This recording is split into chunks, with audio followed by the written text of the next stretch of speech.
So today we're going to install the exhaust system on the 1969 Daytona. Royal actually stopped by, which is always great, you know, being able to work with him. Awesome. It's so nice to work with such clean stuff. Oh yeah, you know, he doesn't get super sidetracked like, you know, some people, so it's pretty great. All right, so you want to get one side, I'll get the other. We got to kind of maneuver it in between the torsion bars. And one of the things I love about the new systems that we're using, the ECS, is their attention to detail. You see that it has all the right crush zones in it, all the right saddle markings from being in the mandrel bender as it gets formed and shaped. It's made of the original material. The mufflers are date-coded mufflers with the vendor code on them. Same thing for the tailpipes. The higher the dollar of the car, and the more accurate that you want it, like a Daytona Charger, this is the perfect system for it. Ah, there you go. One way to skin a Mopar. Take it apart, put it together. Yep. Take it apart, put it together. Now here's the deal. They do a phenomenal job. Cars don't come back. Those are all good things. But watching them work, it should be entertaining, right? I mean, it's a TV show. It's a TV show. Okay, you want me to grab this? You see me out there, I'm doing all kinds of stuff. This is like the variety show. I'm spinning plates. I got a dog dancing in a tutu. I'm trying to entertain you. These guys, it's just morbidly boring. Yep.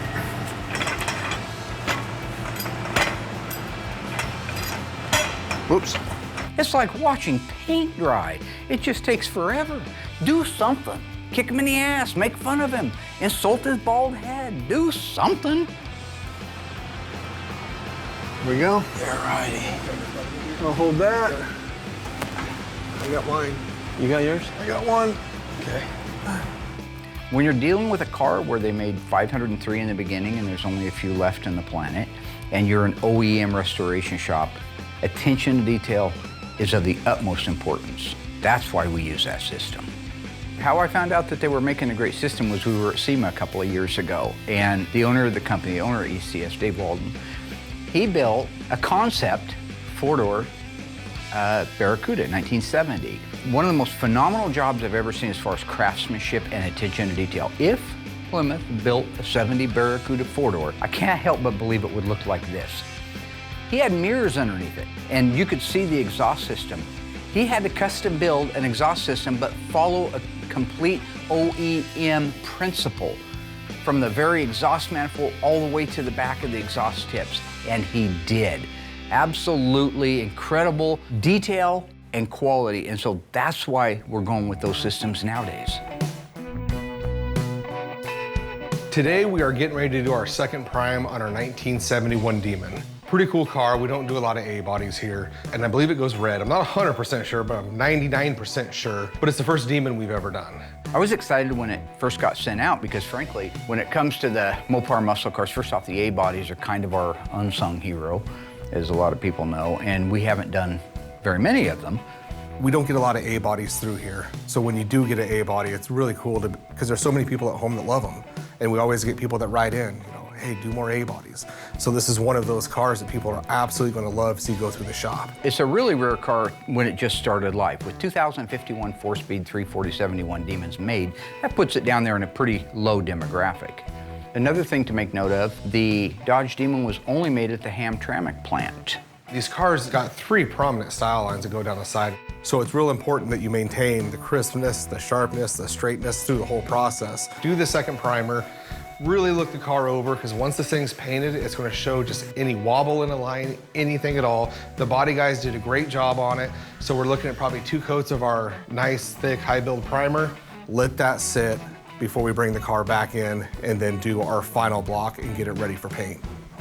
Now this car was registered in the official Mr. Norm's registry in 2000, I think it was. And back then there were only 51. I'm sure there's more now, but there were only 51 and it was number 16. So what happened was the manufacturer built the car, then it went to Mr. Norm's, he bought the car, resold it, and he made these modifications to it. Some of the modifications were he put a 6-pack intake manifold on it. Now, from the factory, as most of you know, the only multiple carburetor small block Mopars that ever left the factory were the TA and the AAR. That was a 1970 model and it had the 3 two-barrel Hollies. Mr. Norm took the original 4-barrel intake manifold off and put a 6-pack intake manifold. And get this, General Motors Corvette carburetors, because they were cheaper than the Mopar carburetors back in the day. A mechanical secondary linkage instead of the vacuum like it is from the factory, so it was much more responsive. And they topped that off with this cool aftermarket Seagull air cleaner, which ironically says tri-power on it, and that is not a Mopar term for 3 2-barrel carburetors. Ford used it and GM used it. Mopar never used it until they came out on the Dodge Demon. Okay, you editor, you producer, what is with the slow-mo on Will? Is that something he's paying you guys to do because he's supposed to look cooler, like when Tom Cruise comes through the fog in Top Gun or a Days of Thunder and the smoke kind of dissipates real cool? He's not cool like that. This ain't the Chappelle Show where everything's a lot cooler in slow motion. If you want to do slow motion, do something with me and I'll show you how you can make it look a lot cooler.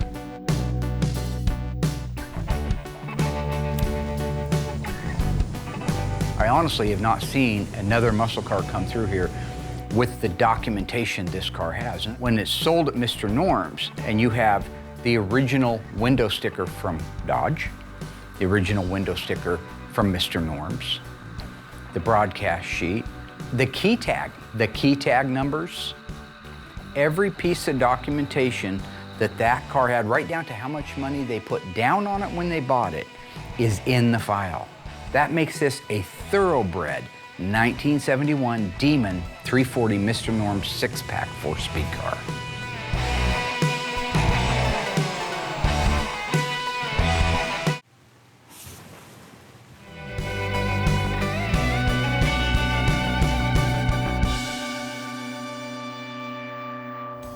All right, want to move on to the mufflers? Yep. We'll tighten those up after we put the mufflers on, right? All right. I think I still remember. Do you? Hook the front, and then we can just set it right in the back over here. Ow! You want to? Ow! There we go. Oh, watch your hand, man. Doctor's gonna yell at you. He said just don't screw up his work. Mark says that to me a lot. Don't mess up his work? Yeah. As Royal and I are putting in the exhaust in the car, Mark actually walks in, and I just think, oh, here we go. More drama. I'm looking for the cue ball. Cue ball. Looking for my #1 bowling ball, chromium downside. Rolo's back. Rolo is Thanks, back. buddy. You know, he points out the exhaust, and, you know, he thought it looked great and beautiful. God, that's a nice system. And then he started with the story saying Royal ratted him out to the police. I was just telling Dougie about the time you ratted me out to the cops. What? Yeah. Ratted you? I never ratted you out, buddy. That, sir, is absurd. What I is just said it was some guy had a motorcycle on 14th Street. Doing what? And I'm like, oh, whoa. I didn't know if this was like some fabricated story that he came up with. Oh, we were up riding the Bull Taco, wasn't it? This is how it went down. It's about 1976. I've got a Bultaco 125 Persang. I was 14 years old. I wasn't old enough to drive legally on the street, so I'd hop the alleys all the way down to 5th Street, and then 5th down to the old mill, and then up the hill I'd ride. Well, Bultaco 125 Persang is about the loudest bike on the planet. So you don't get the luxury of doing that. I wanted to go riding with Royal. I said, meet me at the top of South 4th Street. Yeah, I think we were 15. We were up there riding the Bull Taco. If you primed it one little dot too much, just one little push too much, it would flood the engine out. So I says to Royal, I'm going to coast start it. You get coasting down South 4th, which is a steep hill, so you got plenty of momentum. You come down on that seat, at the same time you pop that clutch. It's like popping a clutch in a car, right? Right before I make the final turnaround in the road to come back up, I see a cop. I see the cop, I make a split decision, up the hill. Cop started coming up the road, so he goes, Royal, don't say anything, I'll be back. I'll meet up with you later. After about an hour, I decide that it's gotta be safe to come back. So I says, man, what the heat want, man? What the fuzz want? So I started walking down the hill, and cop stopped me and says, hey, what's your buddy? I said, he's not my buddy. I don't know him, he just had a motorcycle for sale. All I did is tell him that he lived on 14th Street somewhere. No, that was the reason I ran. How do you pick a guy out of three-mile long stretch of road? You didn't tell my last name, of course. Although you can't miss his. First name and last name, what else you tell him? Your phone number? Yeah. So the cop just took my name, that was it, left. Did you happen to get a chance to give him my address? Yeah, he wanted to know where it was, 640 North 14th Street. Did they ever show up on your front door? Yes, they called my house. No, they didn't. My mother got a phone call from the Springfield Police Department reciting that I ran from them. I didn't give him anybody's phone number. Fink. You gave me my phone number. You gave me my social security number. How would I get his first social security number? As you were, gentlemen. As you remember it. Yeah, as I remember it, is based in fact and history. Turns out there's some truth to it, but you know, you can never really get the true story. I'll have to talk to Royal later. I never ratted him out to the cops. Okay, well, you enjoy yourselves. Have fun putting that system on. You're doing a great job. You rat. He ran from the police. I talked to him. I had to stand there and make up a story on the fly. I'm not as full of crap as Mark is. I can't think that fast. I'm gonna have to side with Royal on this one. He seems like a pretty reliable guy. Oh, this is going really quick. Oh yeah, I love these systems. There's such awkwardness and dead silence whenever Royal's involved in something, or Dougie, or Justin, or anybody but me. And Grammy prints all over it. Like I said before, the mama jokes, you know, come up with a few of those. If you don't have those, do some knock-knock jokes. Hey, Jimmy Gum, you're knock-knock. You're Clarice, don't you know that? You're knocking on my door. She comes in, she sees a butterfly and starts popping off caps at people. Next thing you know, Jimmy Gum dead in the basement. And what is the question again now? So Royal and I got the exhaust in the car. I can't get that right there. It went pretty smooth. We had a couple hiccups here and there. How come everything I do is difficult? Yours goes right in. There we go. You going? Yeah. Yeah, you're in there. You know, it's always nice having two people work on these H-pipe systems, just because you got to maneuver it in there. With this being done, I can actually move on to interior stuff, which I'm really excited about. I got the Phoenix Cuda brought over to me. Wasn't quite right, so I kicked it back to the mudroom, gave it to Austin just to do like the fine detail work, some stuff that he had missed. He's still kind of new, and you know, we're working through that together. Great guy though. So while he's fine tuning it, double checking everything, at that point, we can start getting color going. So we take the doors off, hood, deck lid, fenders, all the parts and pieces off the car, get them into the booth, and get them all sprayed blue. And then all the parts and pieces will be ready to go back on the car in a couple days. So when it came to Wendell's car and the B5, I just mixed up B5, the same B5 that I've always mixed up, and actually did some of the jam work on it. Before I realized when Mark came to me and said, holy crap, in 1971, B5 is completely different. So the B5 blue in 1970 is different than the B5 blue in 1971. When they're side by side, it's actually quite a bit different. So the most common B5 blue is the 1970 version, while in 1971 B5 blue, it's very similar, but it's definitely lighter. So it's kind of cool to have this run of B5s I've done for years all be one color, and then find out that on Wendell's Cuda, it goes a B5, but it's a lighter version, which you would never know, and thank God Mark caught it early on. Otherwise, this car would have been painted darker, just like the rest of them. But I do prefer Wendell's color just because I haven't done it yet. So anytime you do a new color, it's exciting, it's fun, and it is a very, very nice blue. Occasionally, Mark drags me out of the shop and says, hey, Doug, we got to go. I found another car, and it's always fun to get out of the shop, go on a field trip, Mark and I, in the rollback, you know, and he always likes to distract me, taking his phone and filming me while I'm driving. Sometimes we pick up cars locally, just half hour from here or something like that, and other times we have to drive a couple hours or more to go find a car. One of our field trips was down to Oakland, Oregon, and a guy named Brian, and we pull up here, and oh my gosh, there are cars all over this guy's hillside, back in the trees and whatnot, and what an adventure this was, meeting this guy. It used to be I would cruise around all the back roads when I was growing up and looking for old Mopars. That's how I found my 70 Charger. But these days with the internet, those days are gone. So for me to be able to get out of the shop, go down and see my friend and check out the rest of his cars, I think it's just a fun day. Testing, testing.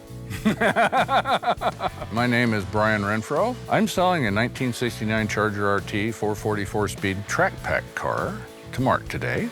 So I've been trying to buy this little 69 Charger RT from the first time I saw it. A friend of mine down in Oakland, Oregon had that car. He's got a bunch of cars, but this was the one I really have been hounding him to sell me. I did buy the car from a friend a number of years ago and did a bunch of work to it, drove it for a little while, had a good time with it, and then one thing led to another and I had to basically park everything, so it's been sitting for a number of years. So one thing about Brian is he's got quite a few acres in a very hard to find area. You got the tag in the house, right? Yes, sir, yeah. I do. I got a picture of it. All right. These cars, all of them, you would never see them from the highway, period. They're hidden. And there are still places around the country like that. There just aren't a lot of them left in Oregon. Pretty solid, pretty clean. Doesn't look like it was ever stuffed. Rails look nice. Where'd this car come out of, Brian? If I recall, it came from Sweet Home originally. Oh.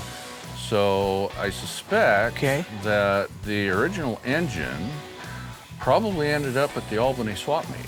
So this little Charger is a real-life XS29L car. That means that it's an RT and that it's a 440 Magnum. It's a D21, which is the call-out for the 4-speed. But you got the numbers transmission, has a busted ear on the thing. It's over here. Okay. The one thing I did manage to save.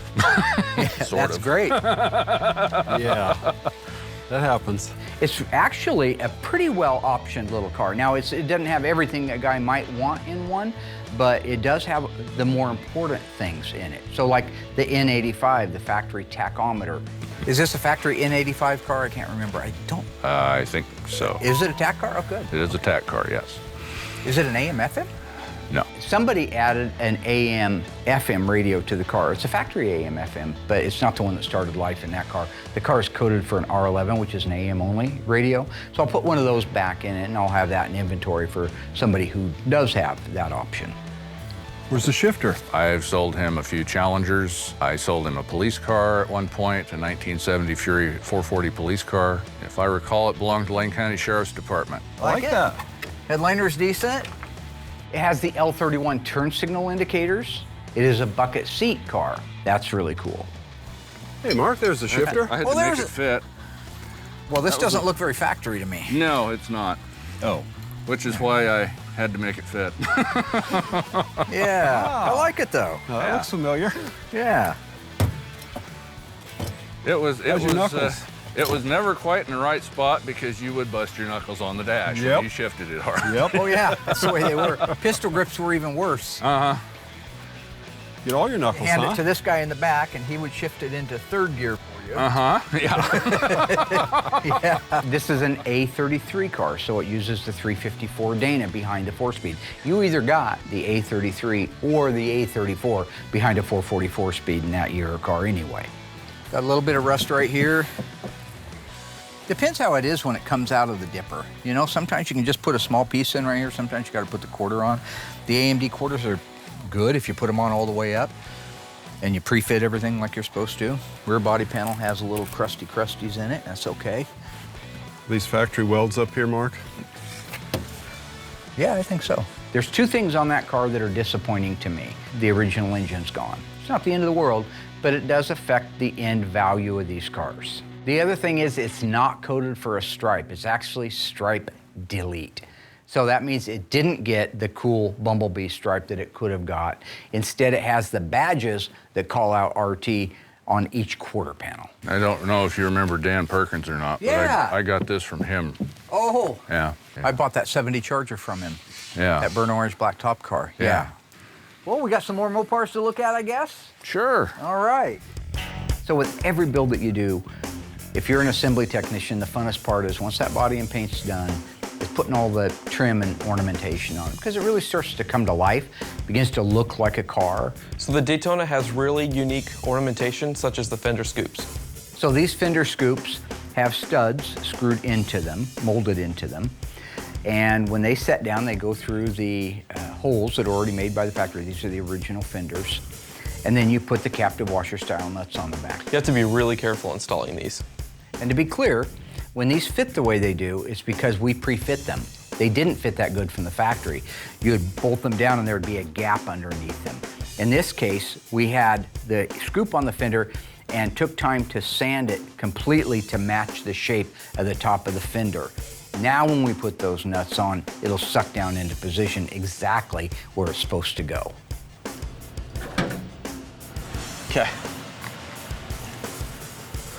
That's that one. Oh, that one, cleaning those threads really works good. Since these are painted off the car, I took the time and I cleaned the threads up. If not, it really gums up the nut that you're trying to, tighten those things down with. And then you could potentially stripping it out or busting it off. Cool.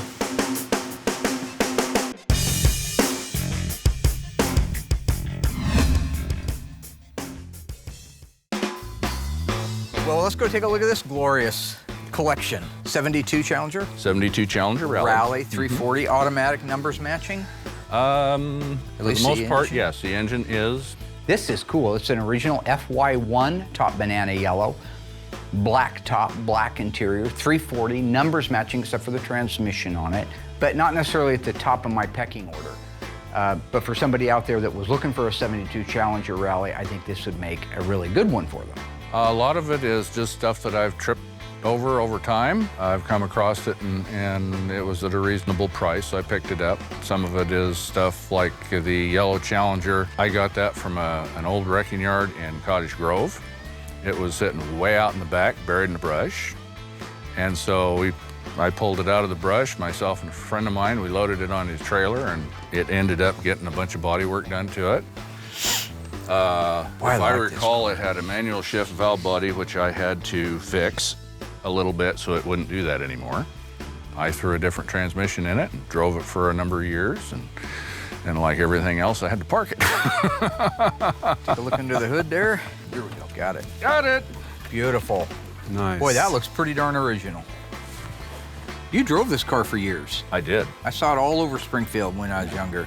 When we were younger. It needed some different shocks on the front of it, but this thing handled pretty darn good. The Challenger, as far as driving, was actually my favorite car. It handled really well, considering the size of it. It did real good. The Charger was fun if you wanted to point it in a straight line and spin the tires. It was good for that. Which one would be the favorite? That would be the Challenger. I drove that a lot of miles, and it was really comfortable. I've known Brian for probably 20 or 25 years. He used to work at a shop out here in Springfield. That's where I first met him. Always been a Mopar guy. This is actually where I've showed you the hood that came off of a 70 Challenger, a flat hood that was purple and slight damage in the front. That was the one I got from Brian that he got from Butch when Butch passed away. He went down. Gosh. Butch held on to the hood from 1978 when I helped him put the hood on the car. Everybody knows that I bought my Dodge Charger from Butch Peterson. I was 16 years old and he needed help. And I loved hanging out with him and hanging out on cars, so I was kind of his little helper. And one of the first things that I did was to install a used K-member in a 1970 Dodge Challenger 318. Also, the hood was stuffed on it. And at the time he had found, this was a plumb crazy car, he found a perfect flat FC7 hood that we could just bolt on there and not have to do any paint work to. Well, when I went up to Brian's right after my friend Butch passed away, and I was talking to Brian, he said that he bought out a lot of stuff that was at Butch's house. Right there in this pile of rubbish was the hood I unbolted off the 1970 Challenger when I was 16 years old. The first official hood I ever took off of a car. So I asked him if I could have it for old time's sake, and he let me have it. So I still have that hood out back. The car that jumped out at me is the 71 Fury, four-door, white, 318, and I have bought some cars from him over the years. I bought a 70 Fury police car. It was a real PK car. Is it a PK car or? No, oh, it's a 318 car. It's not a police car issue, which with the first two letters of the vehicle identification number would be PK. Oddly enough, PK is the police edition, so. It's always fun for me to be able to take somebody like Brian, who's got a heart of gold, everybody loves Brian, and then throw him in front of a camera because they don't really want to be in front of the camera. They're doing me a solid. yes, oddly enough, the police car that I sold you, Yeah. this came into the tow yard a friend of mine worked at 2 months later. Wooden Scots was it? It's funny because we all have tics, right? Me, I can't stop bragging. I guess that's a tic. Dougie, he dummies up and just starts repeating himself over and over again. I have a lot of nervous tics. I don't know that dummying up is all of them. Brian's a nervous laugher. I love you, Brian, but it's just some nervous laughing, man. This would be a good car to build into a tribute car. It's solid, it's all original, it's in good shape, it has everything on it that it started life with, so to convert that to look like a squad car would not be that difficult.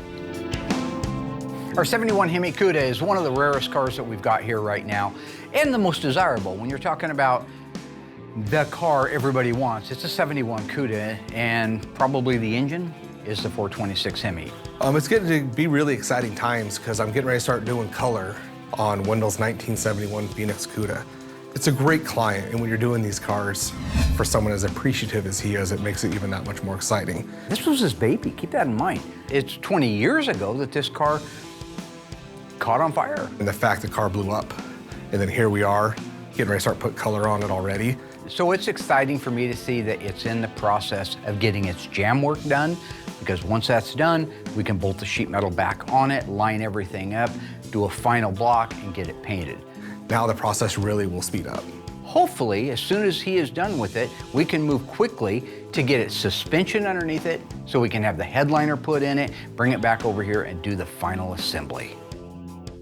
So now that the parts and pieces are all done, I can kick them out of the booth, actually bring the body of the car in, and then at that point, I have to jam the engine compartment. I have to jam inside the cab, the door jams inside the trunk. Even though it's a jam, especially the trunk and the engine compartment, they need to look like the outside of the car because they are high camera areas. People pop that hood, the inside's gotta look just as good as the outside. Now we don't cut and buff those jams, so that's even more pressure to make sure everything comes out clean. Take your time, maybe lay it down a little bit slicker than what you would on the outside of a car. You have to jam a car this way. There's no way to go back and jam a car when the parts are on it. So from factory, these cars got dipped. They went to this big vat of a rust-proofing material, but it only went halfway up, and then they didn't do anything on the top. So that means the top of the car would eventually rust out. Here at Graveyard Carz, completely different. So there is so much detailed paintwork that we have to do that you guys don't see at home. And every square inch of this car has paint on it.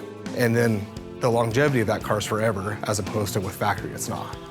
And now that we got the parts and pieces all wrapped up, we can move to the more exciting thing of getting the body done. Once that body's done, we can start putting the car together and getting the final paint done on this 1971 Cuda.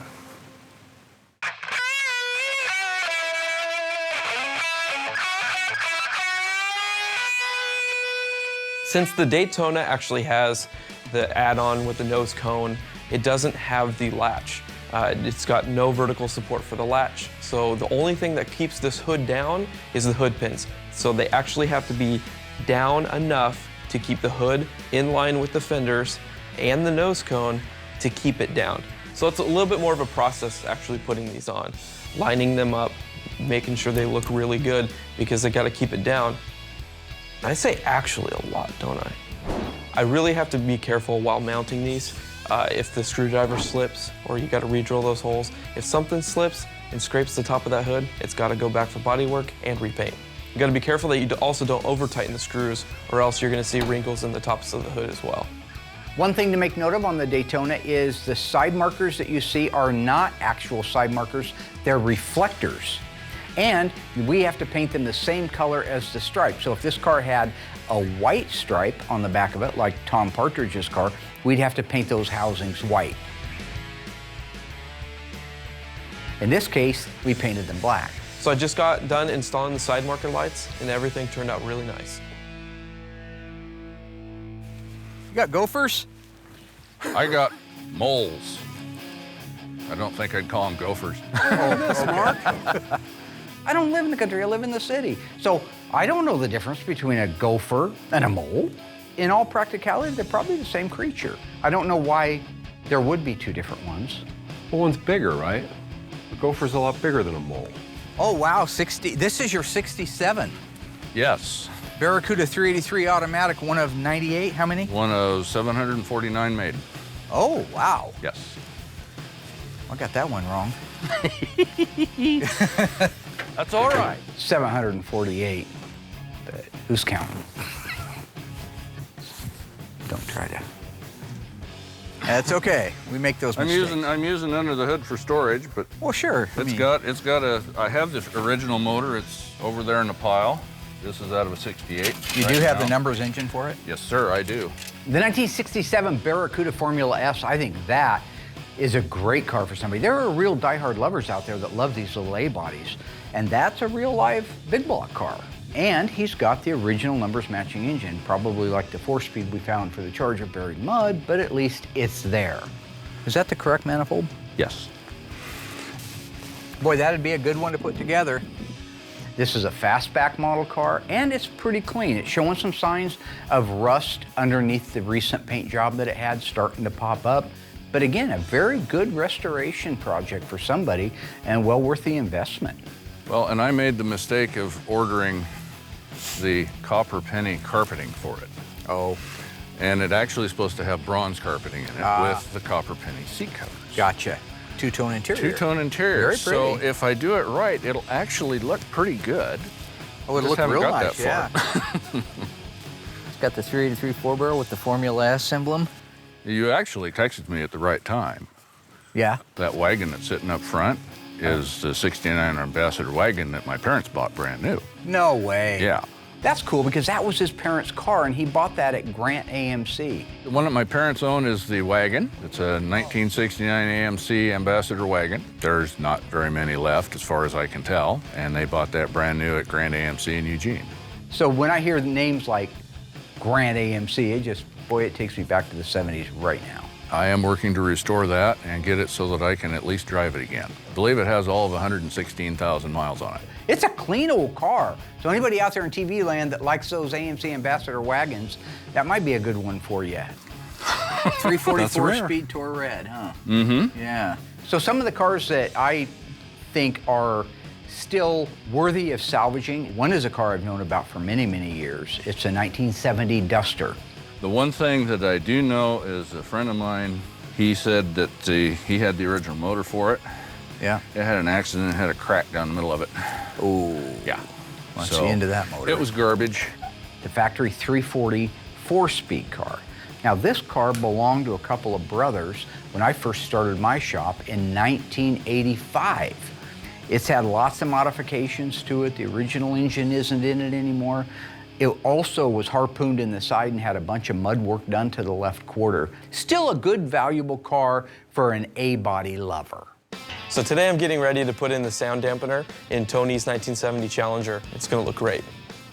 One thing that I just would like to get cleared up, because we oftentimes take a little bit of heat in the social media, sometimes deservedly so, not always. And in this particular case, it's talking about Cindy D'Agostino's 70 Challenger. This is the one that Tony bought for his wife that we're just finishing up the restoration on. You'll see us adding a sound deadener product to this. From the factory, it didn't have that, I agree. But when it comes to driving a car, which Tony has done his whole life, he's owned the best Mopars on the planet, still does. He knows what it's like to have a car that rattles, or the heat that can boil up inside there. So putting a sound deadener in a car, as long as it's underneath things like seats and door panels and carpet and consoles, so you can't see it, then it's a winner for me. He's taken several liberties on this car. Originally, it had the V3X bumper guard down the side of it, the rub strip that went down the side. That's not attractive, so he didn't want to keep that. It was a black top car. He put a white vinyl top on it, put a white longitudinal stripe on it, and went with a full white interior on it. But that's because it's Cindy's car, and I'll always say the same thing. Keep it original from the standpoint of things you can't change. Don't get rid of that engine, don't get rid of that transmission, don't cut numbers off that need to be there. But if tomorrow somebody bought the car, wouldn't even cost very much, and you could put the car exactly back the way it was on the assembly line, according to the fender tag. Now that I got the sound dampener in, I'm ready to install a carpet. This carpet is awesome because it comes flat, shipped in a box, not rolled up really tight, left in a box for however many months. So I can pull that out of the box, just set it in the car, steam it out really quick, make my cuts, and it's done. And now that the carpet is installed, I can build out the rest of the interior. They're everywhere. Boy, they are. Everywhere. They are. Yeah, they are. Is this a 70 or 71? I think it's a 71. Yes, sir. Yeah. 440 non-HP. Non-HP. The other car that was really notable was this beautiful blue 1971 Chrysler four-door. There's the L31s, Doug. You like L31s, don't you? I do. The L31 is the only sales code that Dougie remembers because the 70 Barracuda Grand Coupe had them. So the code for fender blinker indicators is L31. That's a neat looking indicator. Uh-huh. You see how low profile that is? Yeah. So to this day, the only sales code he knows is L31. I had them on my car, so that's how I know what they are. Do you know any other code? No. It would be interesting. Look at the transmission hump inside. Is it flat? Oh, yeah. It's got your favorite little cassette player on it. Yeah. Yeah? You buy the car just for that. I would. I love the seats. That's cool. Look at that. Yeah. Car. It's a nice old car. This would make Alyssa a great driver. This would be an incredible driver for somebody who didn't have to have a muscle car, but wanted to cruise in the 70s in style. Got the cool interior. Dual armrest. That is so I cool. don't think I've seen an interior like that. No, I haven't either. No, you got to get into the Chryslers to get this type of material. The interior on this car is amazing. It's actually in really good shape. It's a velour, it looks like, type of insert with a really unique pattern to it. It's blue like the outside of the car. It's loaded with really neat options. It's got power windows, telescoping and tilt steering wheel, which is a really cool option. Makes it very, very comfortable. And it's the R36 AM FM cassette player from the factory. Okay. A real freeway cruiser. That trailer hitch. Oh, that's a Vintage trailer good one. hitch. That'll pull our trailer. At the end of the day, it was a fantastic trip. I got to see some really cool cars, some I've seen before, some I haven't. The Charger that I sold him, when he contacted me, I went out and looked at the car and had decided it was time to send it to a good home. The amount of rust and various things in it were starting to get worse, and I knew that if I didn't get rid of it pretty quick and send it to a good home, then there wouldn't be anything left to fix. I know he'll do a good job fixing it up, and I told him, I said, when you get it done, I want to ride.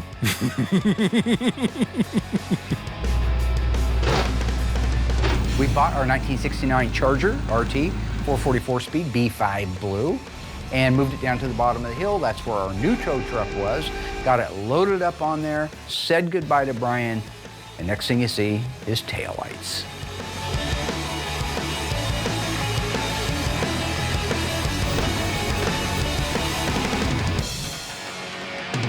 Hello ghouls, Mark Warman here, the Ice Tray from Graveyard Carz. If you enjoyed this video, be sure to like it, drop a comment down below, and subscribe to our channel. We have fantastic stuff coming up, and some of it you've never seen before. I gotta go insult people. Hey Alice!